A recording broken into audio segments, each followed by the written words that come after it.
Bom, então a gente vai terminar o Standard Template Library que a gente viu na aula passada.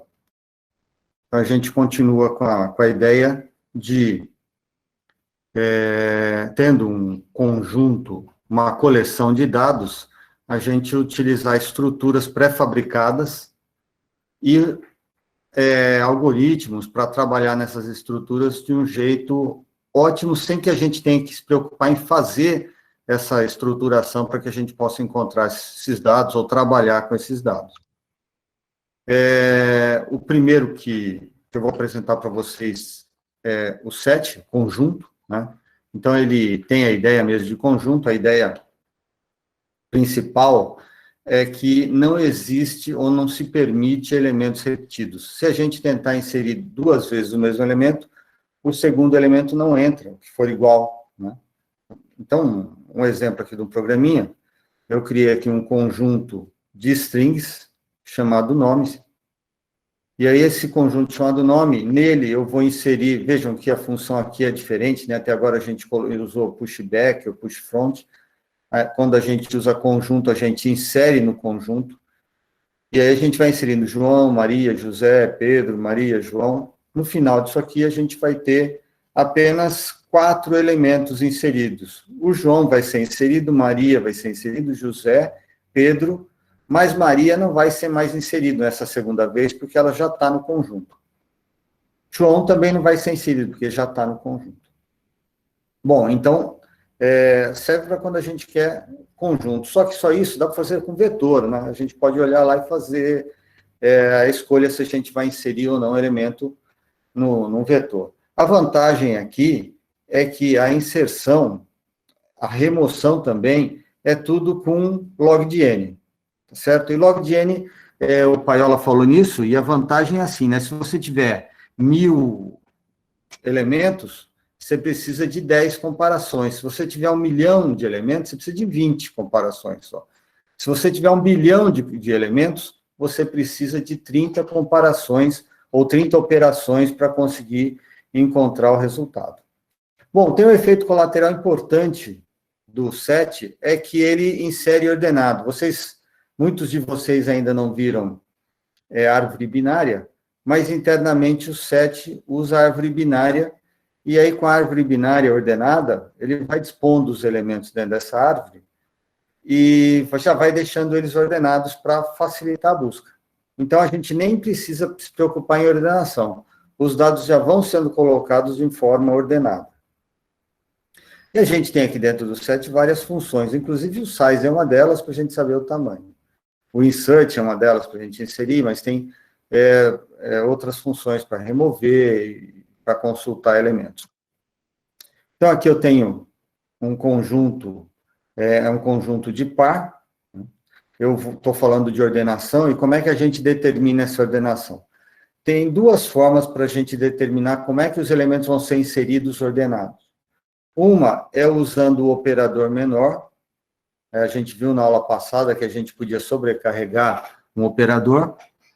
Então, uma das formas é sobrecarregar o operador menor para que a minha implementação de set, aqui de conjunto, possa, usando o operador menor, comparar dois elementos.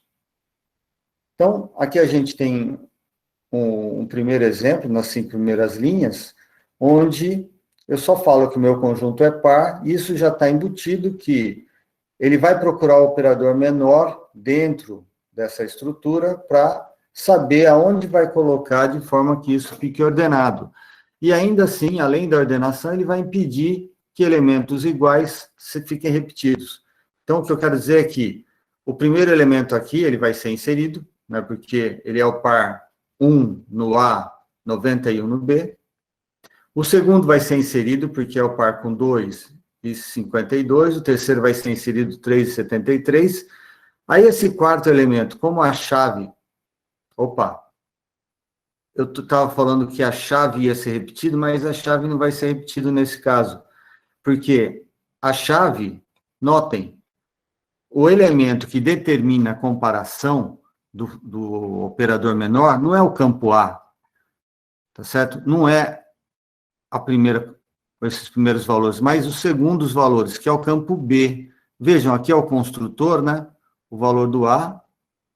Isso aqui é uma forma de atribuição, isso aqui é uma forma usada em C++ para fazer o Azinho recebe Azão, Bzinho recebe Bzão, tá certo? É a mesma coisa de eu colocar Azinho recebe Azão aqui e Bzinho recebe Bzão aqui dentro das chavinhas. Coloquei isso aqui só para florear, para vocês verem uma possibilidade diferente de orientação a objeto para iniciar valores. Bom, então, como eu estava dizendo, por que que a ordenação não vai ser por A, vai ser por B? Porque o operador menor, ele não considera o A, ele considera o B, o campo B para fazer a operação. Ele considera esse campo do lado da instância do lado esquerdo do menor, e o do lado direito ele considera também o campo B. Então, ele compara o campo B com o campo B. É ele que vai determinar a ordenação desses elementos que estão sendo inseridos, e é ele que vai determinar também se o elemento vai aparecer duplicado ou não. Esse operador menor que a gente coloca dentro da estrutura, né, a gente chama de ordem natural. Então, o menor é aquele que indica a ordem natural dos elementos. Agora, imagina só, você fala assim, pô, eu fiz esse conjunto 1 aqui, ordenado por esse campo, não estou satisfeito. Eu queria, na verdade, fazer pelo campo A. É possível você usar um functor, né, que é uma função. Na verdade, fica assim, né? Quando a gente criar uma instância disso aqui, eu estou sobrecarregando o operador abre e fecha parênteses. Então, nesse operador abre e fecha parênteses, vai aparecer o primeiro parâmetro e o segundo parâmetro, que são elementos do tipo par que vão ser comparados. Só que agora, nesse caso, eu vou comparar o campo A com o campo B. Quando a gente passa esse comp aqui, né, essa estrutura por parâmetro, aqui dentro, né, o set vai receber isso aqui, ele vai entender que a comparação não mais vai usar a ordem natural, mas vai usar o operador abre e fecha parênteses dessa classe, dessa struct. E é isso que ele faz, então, agora ordenando pelo campo A.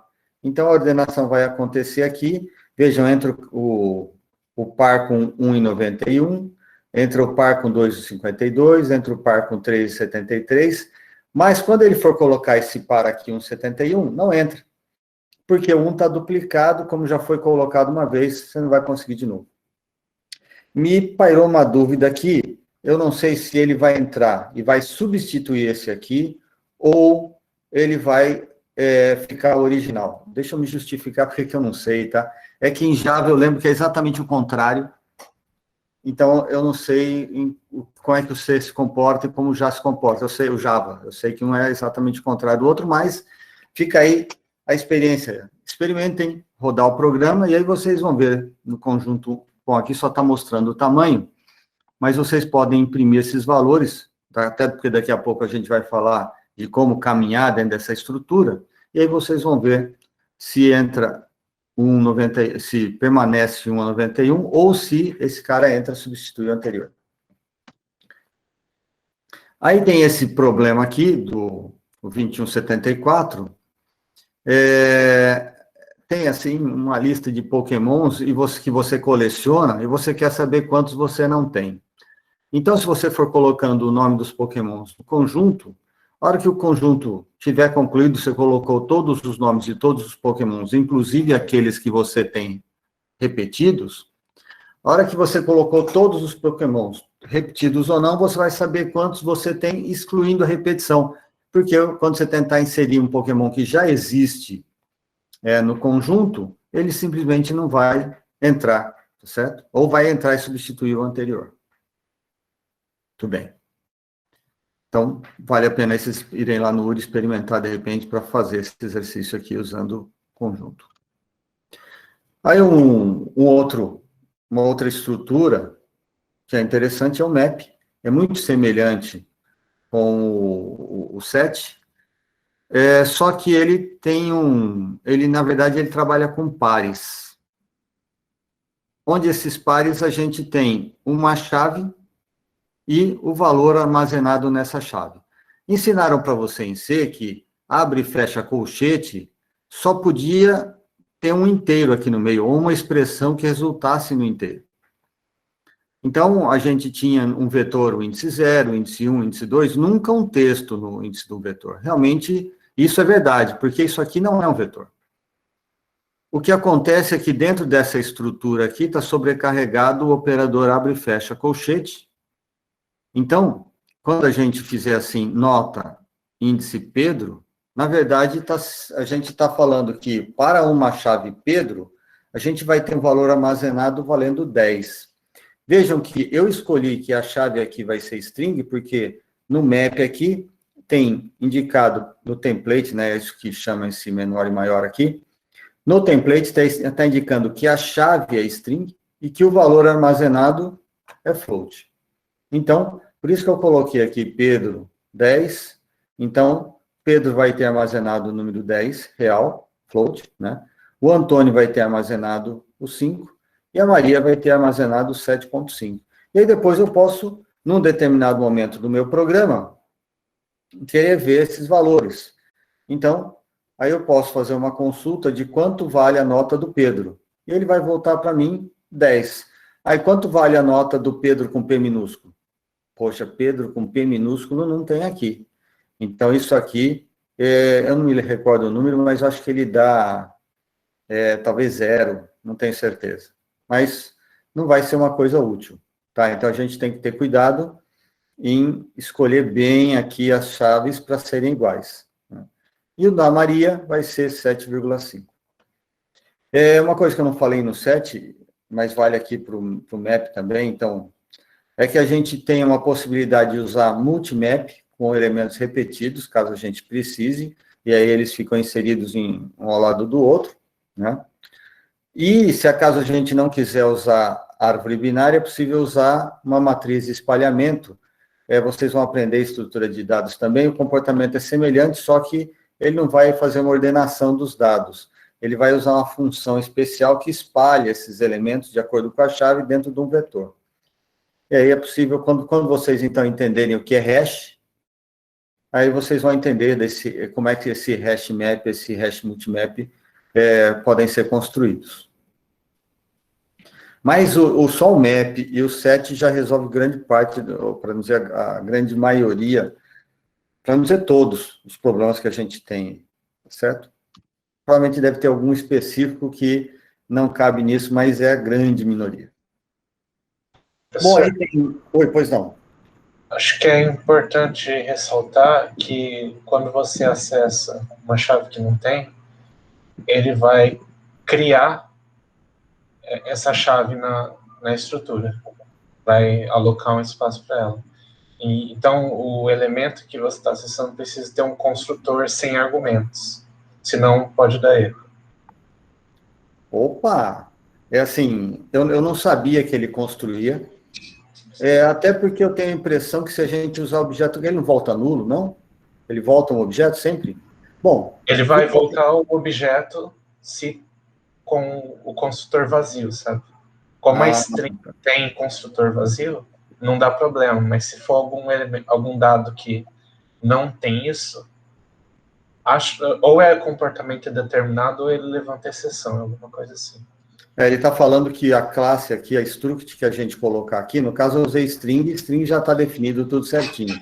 Mas se a gente usar, por exemplo, voltando aqui no exemplo anterior, par, esse construtor não serviria porque ele tem 2 parâmetros. Ele está dizendo que precisa ter um construtor que aceite parâmetro vazio, porque aqui ele precisaria de um construtor com um parâmetro ou 2 parâmetros, não sei. Mas eu não sei dessas informações, tá? Então, para conferir, vocês leiam um pouco mais sobre map, tá bom?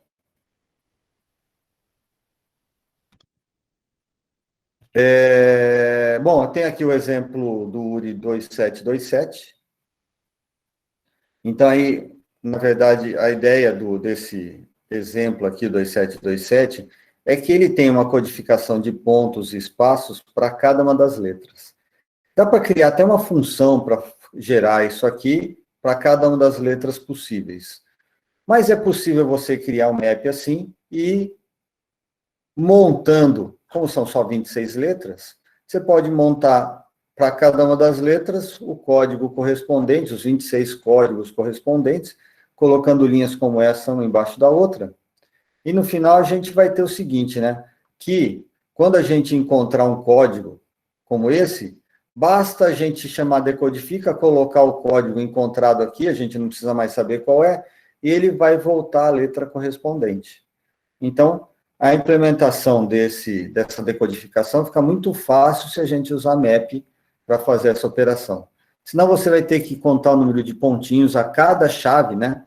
Imagina, eu dou isso aqui, eu quero saber qual é a letra correspondente. Aí você vai ter que contar o número de pontinhos e espaço separando os pontinhos para saber qual é a letra. Em vez de fazer isso, basta usar o decodifica com a chave lida na entrada para obter a letra correspondente. Então, fica fácil aí a operação. Bom, iterador, sem falar disso aqui, a ideia do iterator, né? Ele tenta imitar a aritmética de ponteiros. Eu não sei se vocês já viram a aritmética de ponteiros, acho que algoritmos não ensina, mas é o seguinte, um ponteiro, você pode somar um valor.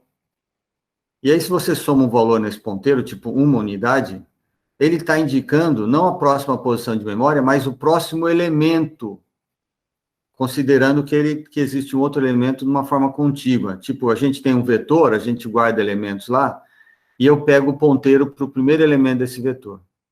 Se eu pegar esse ponteiro e somar uma unidade, eu vejo o segundo elemento. Se eu somar duas unidades, eu vejo o terceiro elemento, e assim sucessivamente.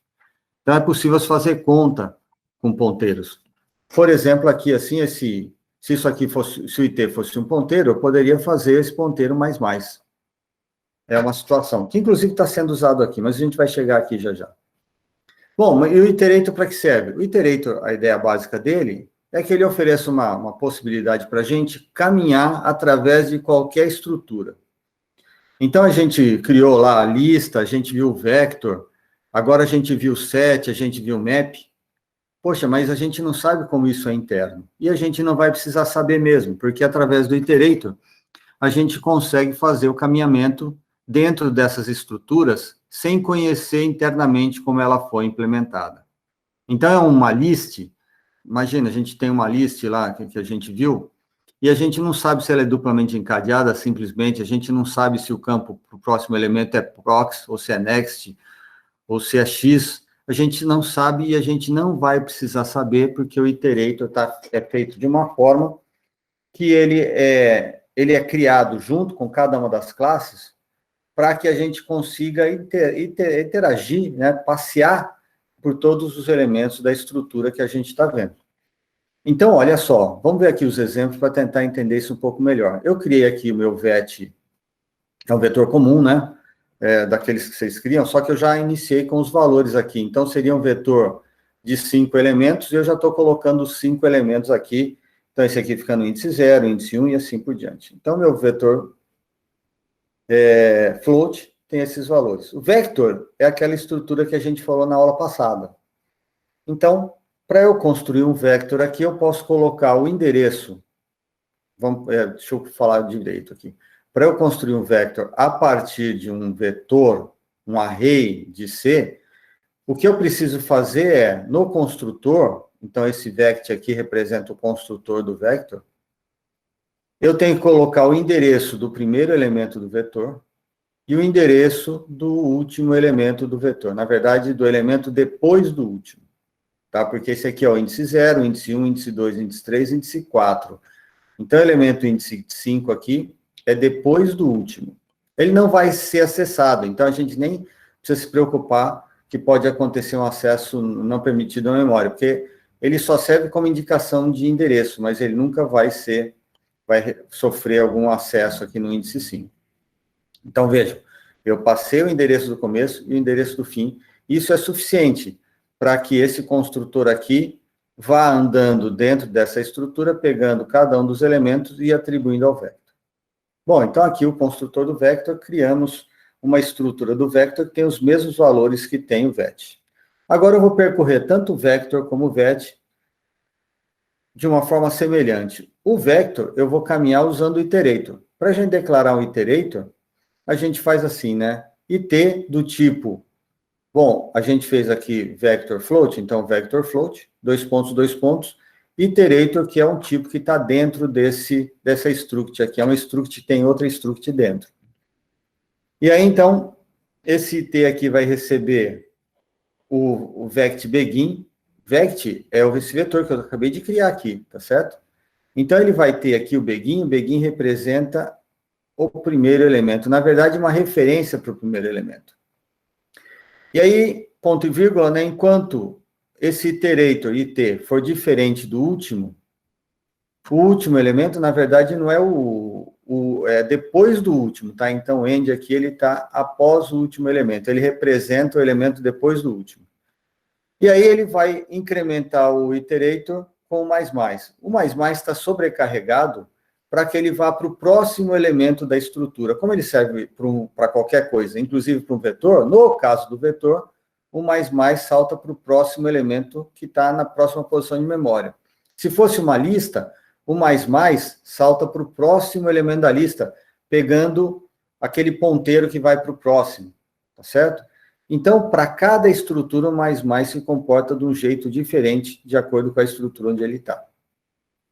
E agora aqui, para mostrar o valor, eu vou colocar o asterisco IT, e aí ele vou passeando aqui, né, com o for, por todos os elementos, porque ele começa no primeiro e vai até o último, e em cada um ele volta para a gente uma espécie de ponteiro, na verdade não é, mas ele, como eu falei, ele mimetiza, né? Então, o asterisco aqui é como se ele pegasse o conteúdo desse ponteiro IT, que na verdade não é um ponteiro, mas é o iterator, mas é um faz de conta, vamos dizer assim. Bom, vejam como é que eu vou fazer agora com vetor de verdade não, né? Um array de verdade, né? Não um vector, um array daqueles que vocês já aprenderam lá em C. Então, eu vou criar um ponteiro IT, vejam, aqui eu criei o iterator, aqui eu crio um ponteiro IT. A ideia dos dois é muito semelhante. E aí, esse meu ponteiro, eu atribuo o endereço, vejam que é um e-comercial aqui, né? O endereço do primeiro elemento do vetor, corresponde ao vect begin. E eu vou até quando? Até o elemento depois do último, exatamente como end. E para incrementar o ponteiro, a gente faz o IT mais. Isso aqui é um incremento de ponteiro, é a aritmética de ponteiro, que faz com que o IT aponte para o próximo elemento. Como ele começou no endereço do vet índice 0, quando eu fizer o IT++, ele vai para o vet índice 1. Isso aqui funciona em C, tá? Do jeitinho que está aqui, tá bom? E aí a gente consegue imprimir, então, os valores aí, um por um, de cada um dos elementos apontados pelo IT. Isso aqui eu imagino que vocês devem conhecer, ou se não, vocês conseguem imaginar bem. Então, isso aqui é uma forma que a gente faria em C para um vetor comum.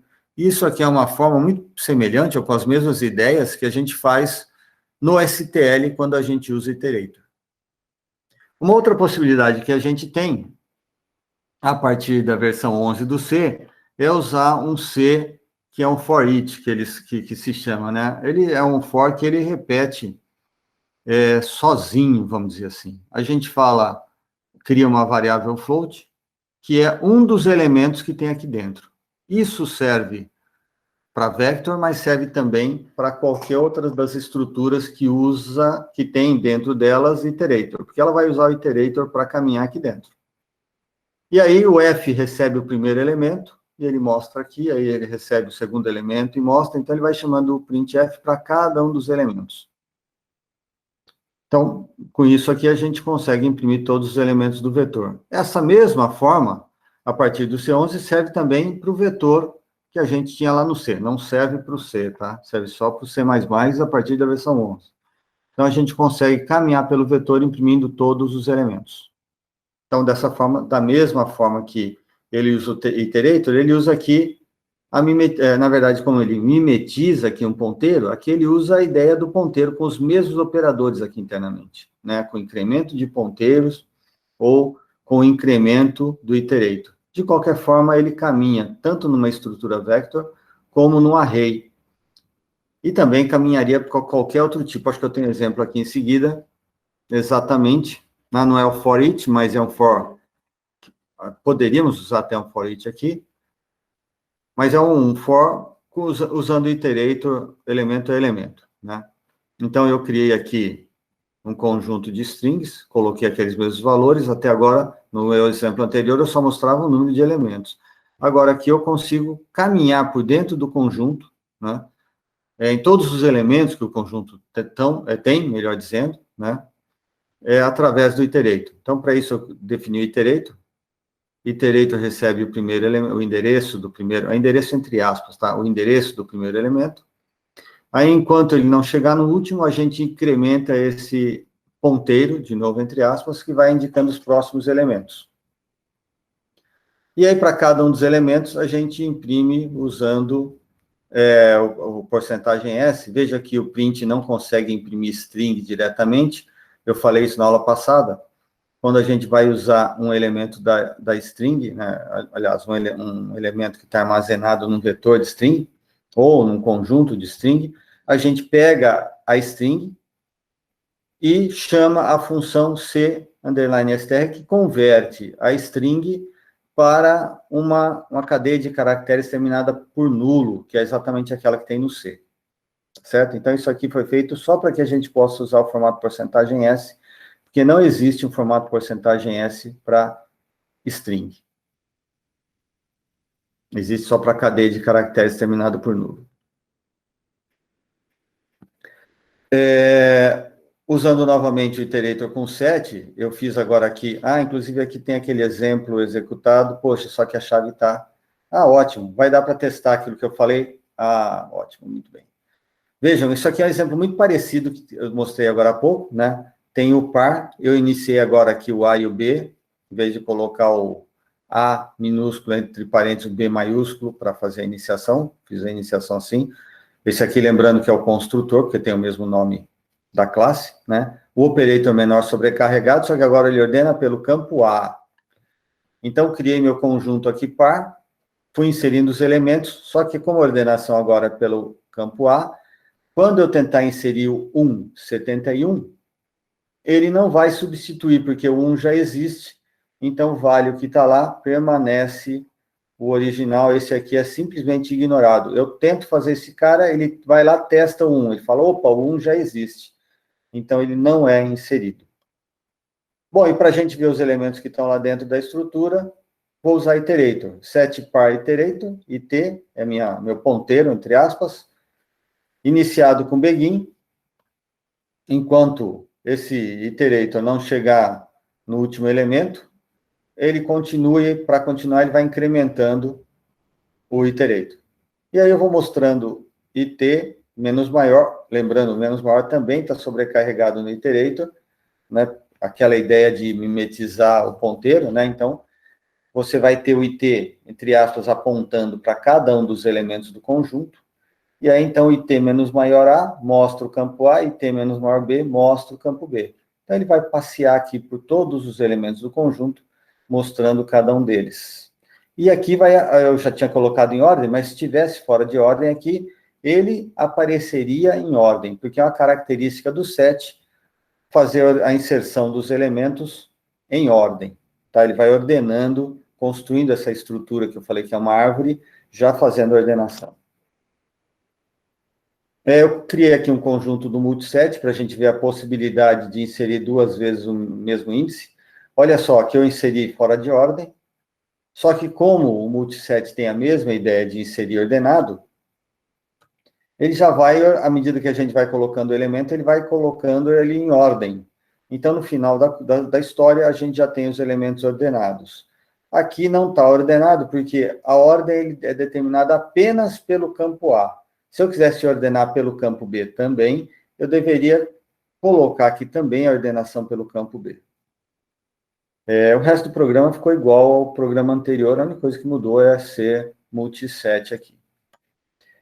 Sobre ordenação, né, você pode falar assim, mas eu não vou usar o set para trabalhar no meu exemplo, porque eu vou usar um vetor, eu vou inserindo os elementos lá e vou ordenando. Se você quer inserindo os elementos e mantendo o vetor ordenado, você pode usar talvez uma fila com prioridade. Mas se você pensa em usar um vetor ou uma lista, isso vai ser trabalhoso para o sistema, porque para você encontrar a posição e fazer a ordenação, Primeiro você vai ter que procurar o elemento, depois você vai ter que ordenar ele. Tudo bem, você vai ter log de n para procurar. Se for uma lista encadeada, log de 1. Perfeito. Se for um vetor, você vai ter que log de n se tiver ordenado, mas para você inserir, você vai ter que deslocar os elementos para abrir o espaço para inserir esse novo elemento. Então, em vez de fazer isso, você pode usar um conjunto que ele já faz isso para você, tá certo? Já está implementado isso, é só usar.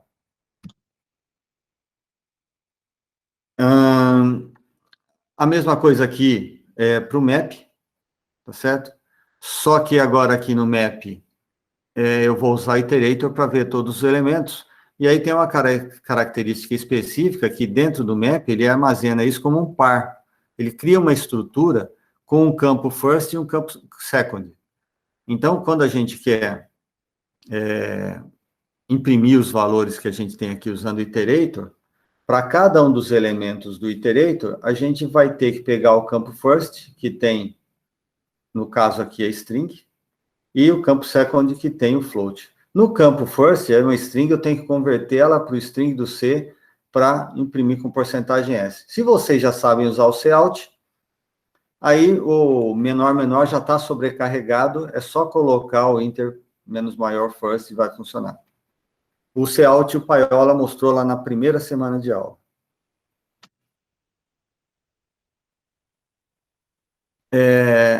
Agora, a variável do tipo alto, antigamente em C, variável do tipo alto tinha uma outra ideia, mas a variável do tipo alto aqui é a seguinte, facilita muito a vida quando a gente vai usar o iterator. Em vez da gente ter que falar set, string, dois pontos, iterator, para declarar o tipo, a gente coloca alto e faz uma atribuição de um iterator. O sistema entende o que está sendo atribuído e encontra o tipo coerente para essa variável, de forma que ele possa receber a atribuição. Então, isso é uma variável do tipo alto. Só serve quando a gente já tem uma atribuição no momento que a gente está declarando a variável. A gente pode usar alto também fora do for, em qualquer lugar aqui para declarar, desde que a gente já tenha uma iniciação no momento que a gente está criando a variável. Então, aqui, o meu iterator begin de novo. Vejam que a gente está caindo no molhado, né? Toda vez que vai usar o iterator, o nome da estrutura begin, então a gente não precisa aprender todas as vezes como é que o iterator funciona. É sempre assim, nome da estrutura, a estrutura chama nome.begin, nome da estrutura .end, para a gente saber onde termina. E o iterator? O iterator a gente inicia com begin, né, que é o primeiro elemento, enquanto ele não passar depois do último, ele continua, e a cada elemento a gente faz o iter mais. Então, a minha string aqui eu inseri os valores, né? E aí, a hora que a gente rodar, ele vai imprimir esses valores aí. E se a gente usar o alto, a gente vai ter aí o iter, não mais o iterator, mas sim a string, porque a gente está falando que o conjunto é de string. Então, apesar de eu ter colocado o iter aqui para ficar igual, iter é uma string, não é o iterator. Ele não faz de conta que é um ponteiro. Ele vai ser a primeira vez, por ordem alfabética, João, depois José, depois Maria, depois Pedro. É isso que ele vai apresentar aqui, tá certo? Mas vejam que eu já estou usando o iter como sendo o tipo string. Tanto que eu já fiz iter ponto, né, não é mais um vetor, não é mais um ponteiro, então não uso mais o menos maior, é a string, e a string sendo convertida para a string do C para que possa ser apresentado. A gente pode usar iterator com strings também.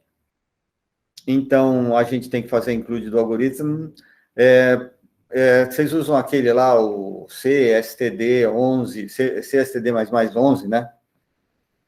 Ou alguma coisa parecida. Eu acabo colocando aqui as minhas bonitinhas para lembrar de onde vem cada uma.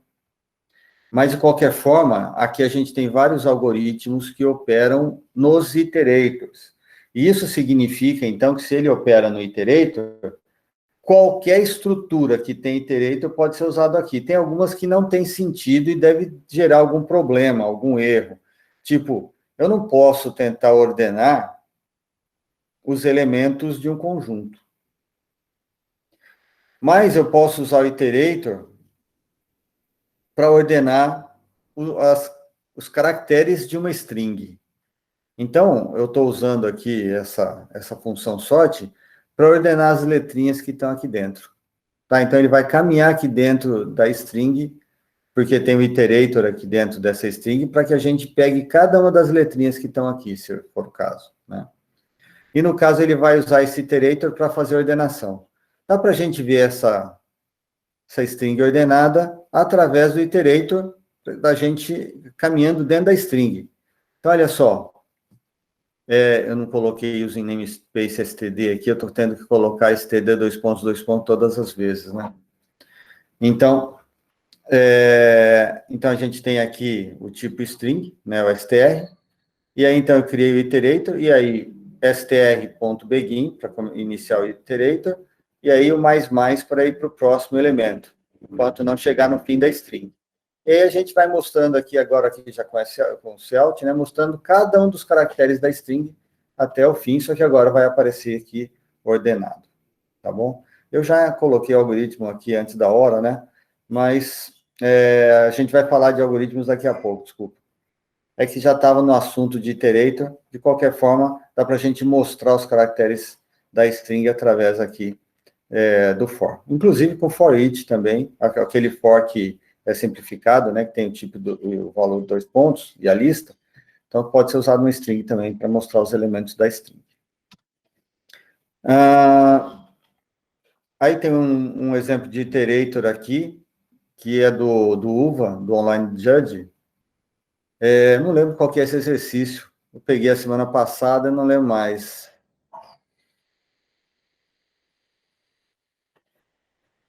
Eu não lembro, mas vocês dão uma olhada lá, eu acho que se vocês usarem list com char, vocês vão conseguir resolver esse exercício usando o iterator.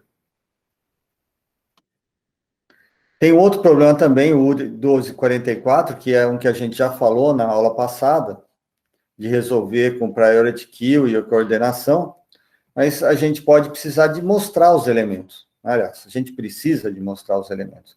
E para mostrar os elementos, a gente pode usar o iterator. Quem resolveu na semana passada, talvez não tenha usado o iterator, tenha feito um for comum, passando pelos elementos da estrutura. Agora, aqui a proposta é usar iterator para que você possa mostrar os elementos que devem ser apresentados na saída do problema. Agora sim, os algoritmos que eu tinha falado lá, né, que são vários algoritmos que a gente pode usar. Um deles foi o que a gente viu aqui na string, que é o sort. Então, voltando aqui nos algoritmos, né, tem uma lista aqui dos algoritmos possíveis, tem vários algoritmos, então aqui eu tenho alguns desses algoritmos, tem uma ordenação estável. A gente pode ordenar usando merge ou usando o quicksort.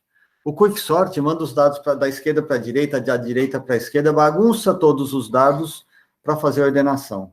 Se a gente tiver alguns elementos já, aliás, que na ordem ficariam na mesma posição, ele inclusive embaralha a ordem desses elementos.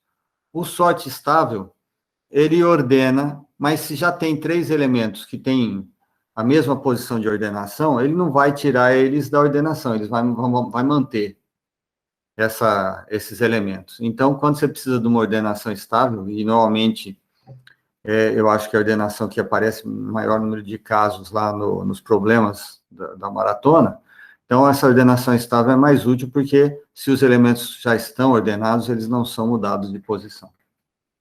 Bom, então, só para ver o exemplo aqui, eu criei uma estrutura ponto que tem xy, aí o x maiúsculo atribuído para o x minúsculo, o y maiúsculo atribuído para o y minúsculo, voltando àquele esquema lá de usar uma espécie de construtor aqui.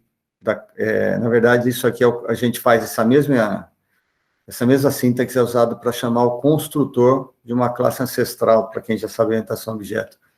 E isso serve também para iniciar variáveis.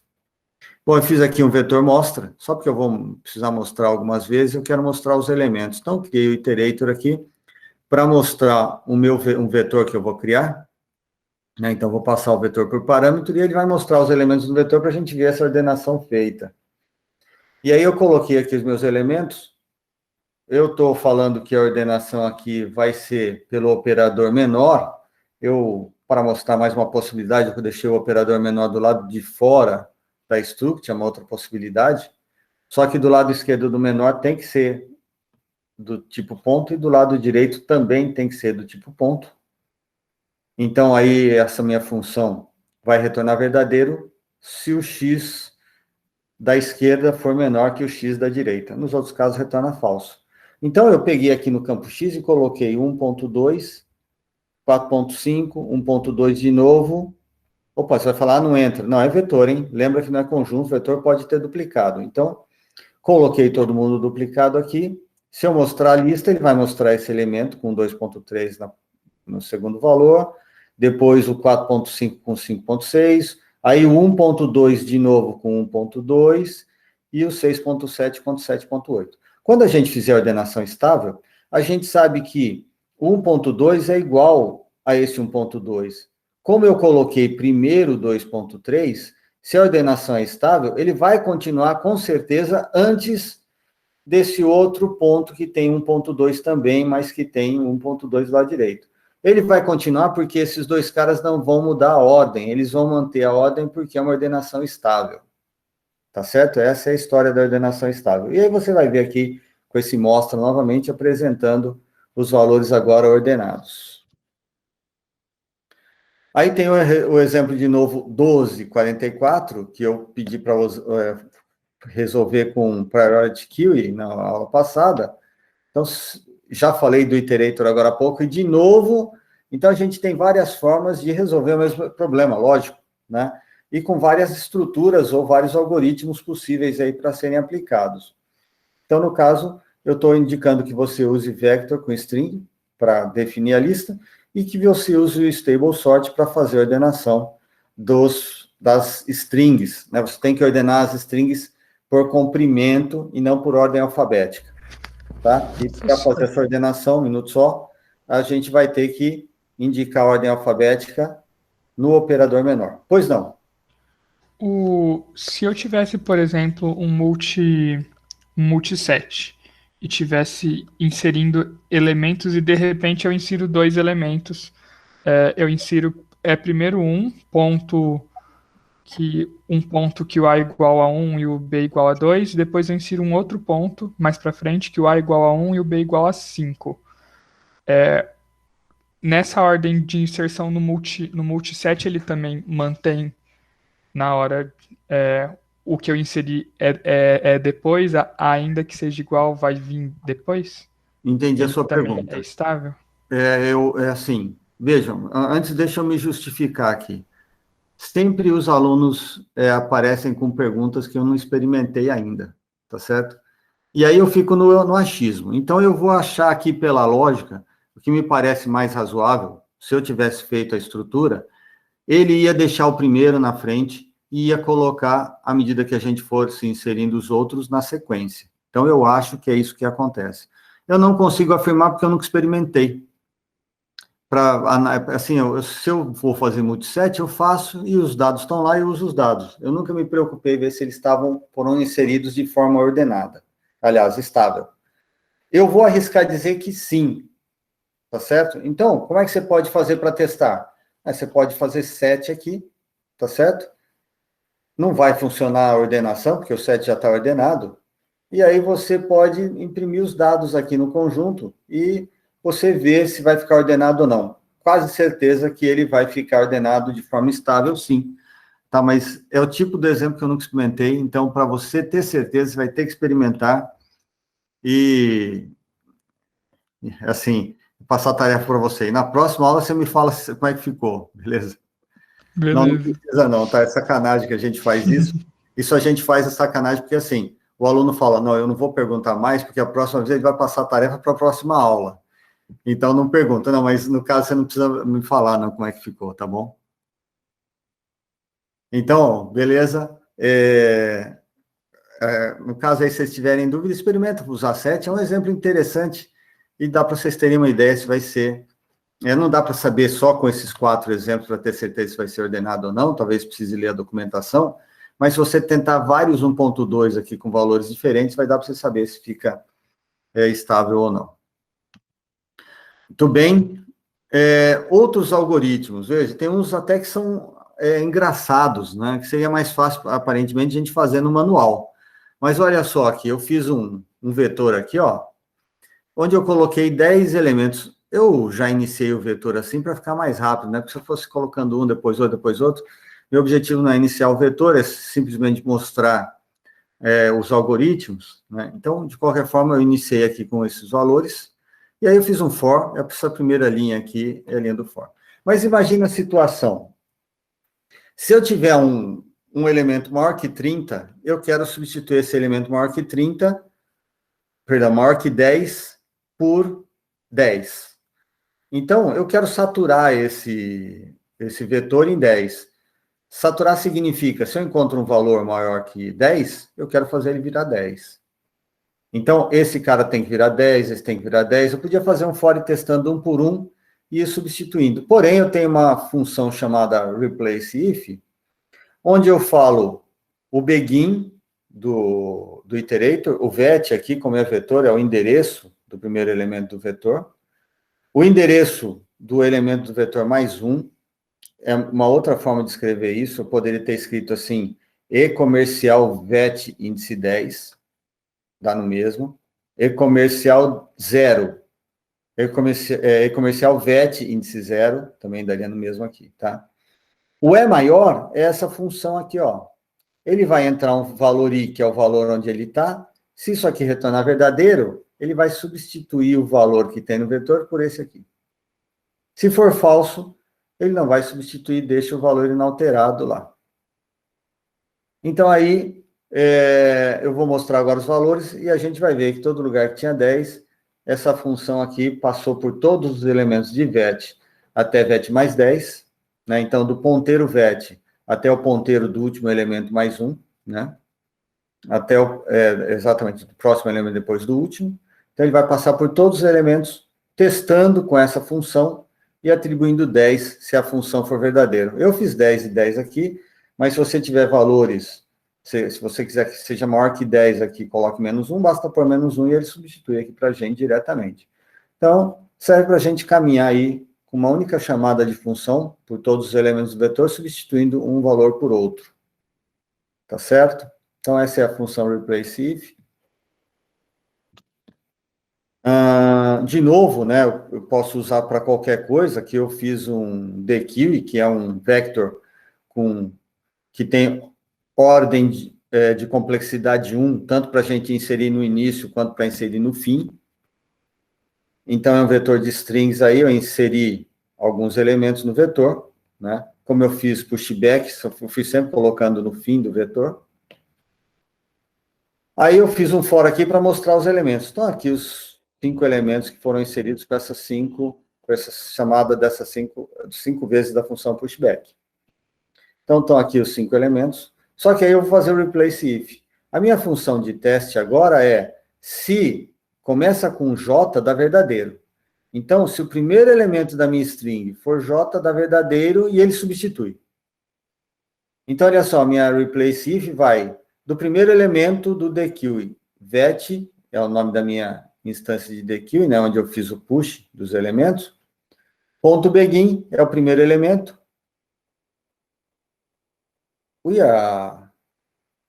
Aqui faltou... perdão, replace if, não faltou nada, desculpa.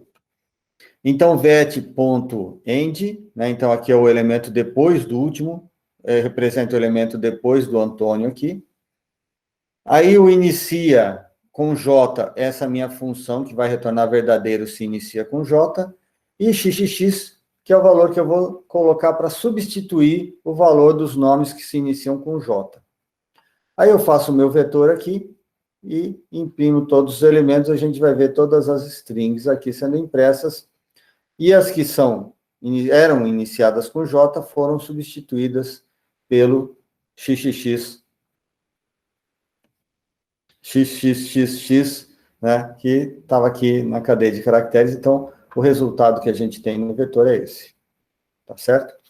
Então, isso aqui é um dos algoritmos. A gente tem vários outros algoritmos, tá? Depois vocês entram lá, porque tem vários outros mesmo. E eu tenho aqui o endereço que eu coloquei. Eu até fui verificar se esse endereço está funcionando. Tá. Se vocês forem lá nesse endereço, vocês vão ver vários outros algoritmos possíveis aí para serem usados nas estruturas.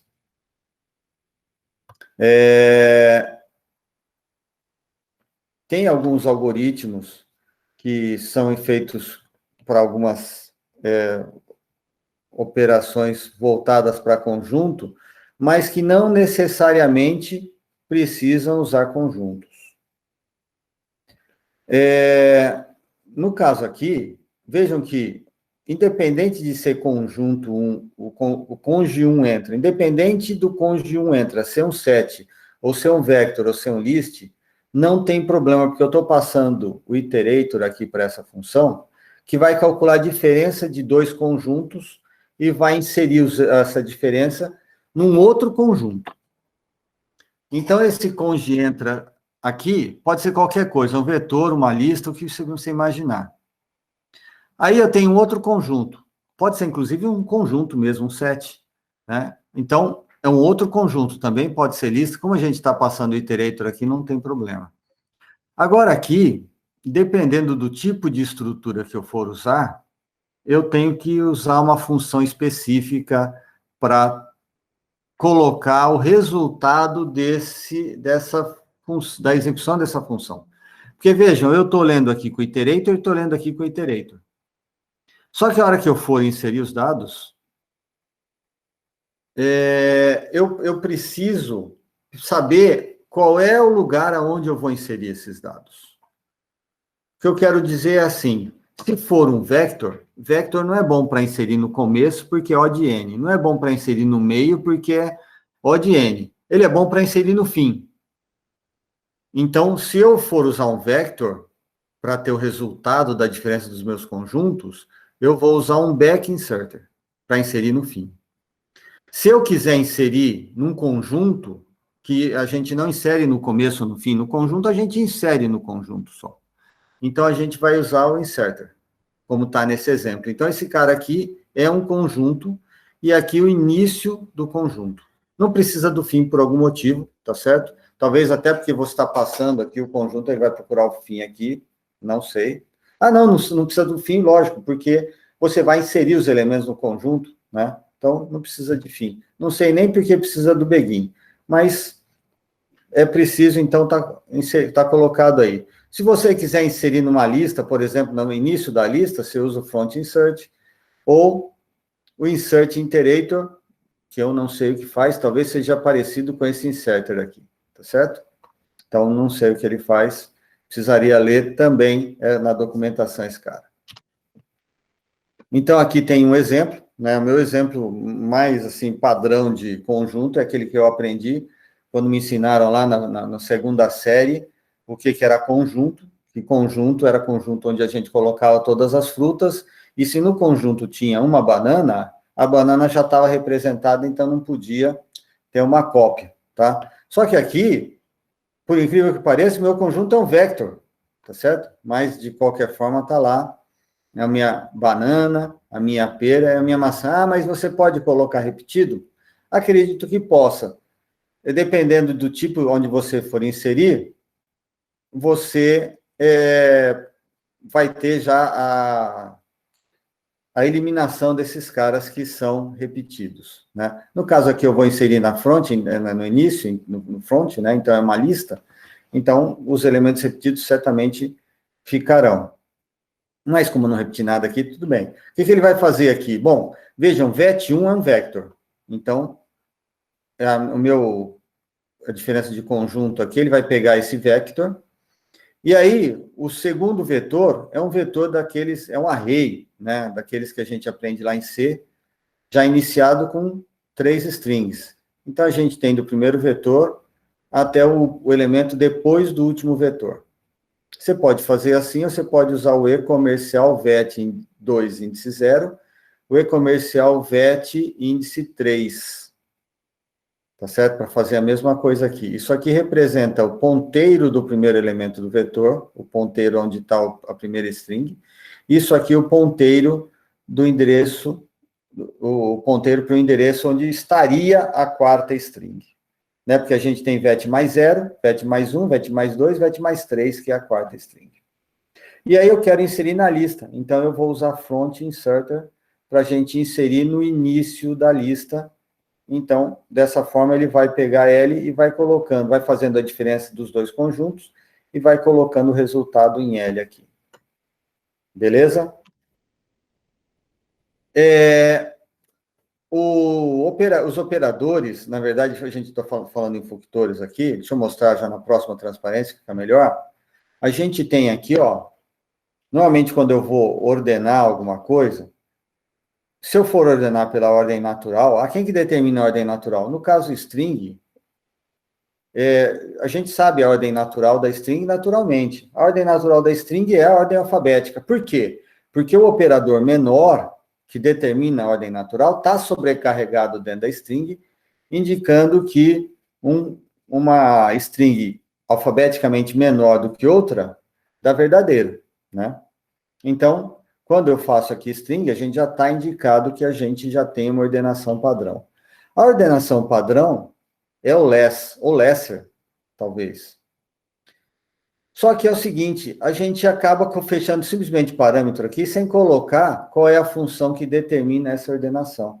Então, a gente fecha o parênteses aqui, ó, e ele já usa a ordenação padrão, que é o operador menor. Perfeito. Ah, mas e se eu quiser fazer uma ordem inversa? Quero meu vetor ordenado inversamente. Poxa, essa saída aqui, eu peguei uma saída do anterior e não alterei aqui, hein? Desculpa aí, gente. Saída errada, hein? A saída aqui tinha que ser uma ordem alfabética de trás para frente, tá bom? Então, falha minha, vou corrigir, depois a gente submete depois lá no Moodle. Então, o greater aqui, ele vai retornar o primeiro elemento primeiro, né? Na verdade, a ordenação vai ser assim, o primeiro maior, depois o segundo maior e assim por diante. Ele vai usar o operador menor aqui dentro. Ele chama o operador menor, só que negando o operador menor. Então, ele vai ter essa situação representada aí com os elementos de trás para frente. Então, quando a gente imprimir os valores, vai ter aqui apresentado de trás para frente a saída da execução desse programa. Tá bom? Então, existem outras funções que a gente pode colocar aqui, eu tenho a impressão, se bem que para sorte não, sorte vai ser só o lesser ou o greater, para a gente ordenar crescente ou decrescente o vetor, tá bom? Muito bem. E aqui terminando, é o seguinte, é possível se fazer um vector de um conjunto, aqui eu já parei no inteiro, mas podia ser um vector de um conjunto de vectors de não sei o quê. Antes da versão 11, a gente tinha que deixar um espacinho aqui, porque o operador menor, ele entendia que era o operador menor de deslocar bits. A partir da versão 11, eles já sabem que é o template, então já se permite deixar sem espaço aqui do lado direito, tá? Mas é possível, sim, a gente colocar, fazer um vetor de conjuntos de uma outra estrutura qualquer que você possa, de uma lista, de listas. Então, imagina, um vetor com vários conjuntos, sendo que cada elemento do conjunto é uma lista. Lógico que para cada um desses elementos, a gente precisa tomar alguns cuidados. Quando a gente faz isso, quando a gente criar o vetor, a gente precisa iniciar cada um desses elementos aqui, que vai ser o meu conjunto. Então, eu tenho que, para inserir os elementos no vetor, eu preciso criar uma instância de set para colocar no elemento do vetor. Se eu tentar usar o vetor sem criar essa instância, dá erro, tá certo? Porque a gente não tem a instância já colocada lá. No caso de int aqui, a gente não precisa, porque int é int, já a instância dele não precisa ser criada, né? Já é feito direto, basta atribuir o valor. Mas sempre que for uma outra estrutura, a gente precisa fazer a inserção ou a atribuição explícita de um conjunto que está sendo inserido. Tá bom? Mas isso aqui é possível, um vetor de conjunto. Isso dá para a gente fazer várias combinações aí para alguns problemas específicos. E aí termina a apresentação. Foi rápido de novo para falar de tudo isso. Espero que vocês tenham aproveitado pelo menos um pouco, ou pelo menos visto as vantagens de usar STL. E aí vocês podem estudar um pouco mais para tentar entender como trabalhar com isso de uma forma um pouco mais direta, aí, tá certo?